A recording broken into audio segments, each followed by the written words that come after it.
What's going on, everybody? I'm Cole Vanderheiden, 18-year-old sprint car driver out of Papillion, Nebraska, and this is The Breakdown.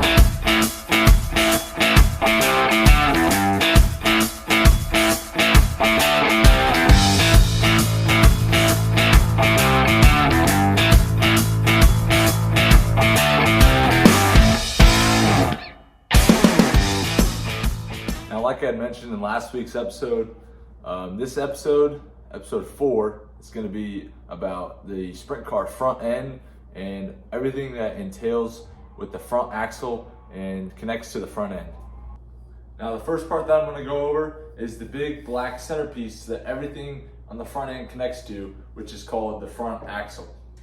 There's a couple different sizes that you can get when you're ordering a front axle for a sprint car. When you're racing a non-wing sprint car, those guys typically like to use the wider axles, and the wing sprint car guys use narrower ones. It ranges kind of around 52 inches to 53 inches wide length. So that's something to look at when you're ordering a sprint car front axle.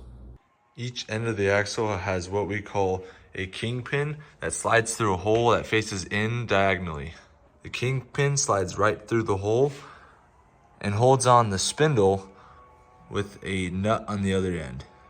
Connected to the spindle on both sides is what we call a tie rod, which is pretty much the whole thing that connects both spindles to keep both tires and wheels straight and aligned while we're racing. Now, connected to the spindle is what we call the steering arm. If you take a look over at the left side, back in the last video when we talked about the drag link, this is the bolt that it connects to. The drag link will connect to here, along with the pitman arm back towards where I sit. So the tie rod connects to both steering arms, which connects to the spindles, which connects to the hubs that we put our front tires and wheels on. Here at CVR, we've used Valco wheels for all 4 years of my sprint car career. We got a hub on both sides of the car of the front axle, and we have all Valco left rears and all Valco right rears. Both front wheels connect to the hubs by 5 lug nuts with a little signature Valco center cap. The left front gets a little more complicated with the brake rotor, with the brake caliper and the brake pads, along with the brake line that connects to my brake pedal. When it comes to changing brake pads on the left front and the left rear, we tend to change them more on the left rear more often. When it comes to the left front brake pad changing, it's usually just like maybe 3 or 4 to 5 times, depending on how much brake you have to use. Like smaller tracks, you got to use more brake, and big tracks like Belleville and Knoxville, we don't race my car Knoxville, but big tracks like those, you don't really use the brakes, so you don't wear the brakes out as much. But small tracks like Huset's, especially in a 305 and maybe especially in a 410, you use a lot more brakes than as you would as a big track, like I said.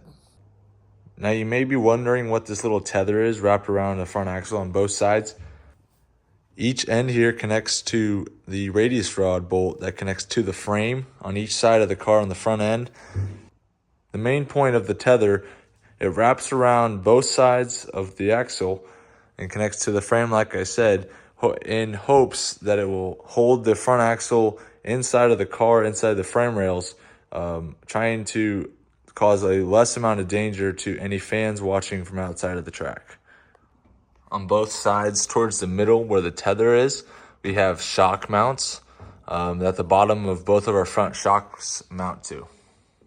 Both of those radius rods that we talked about in the last video are connected to the top of the axle right here. A bolt goes through the heim right here on top, and a bolt goes through on the bottom right here.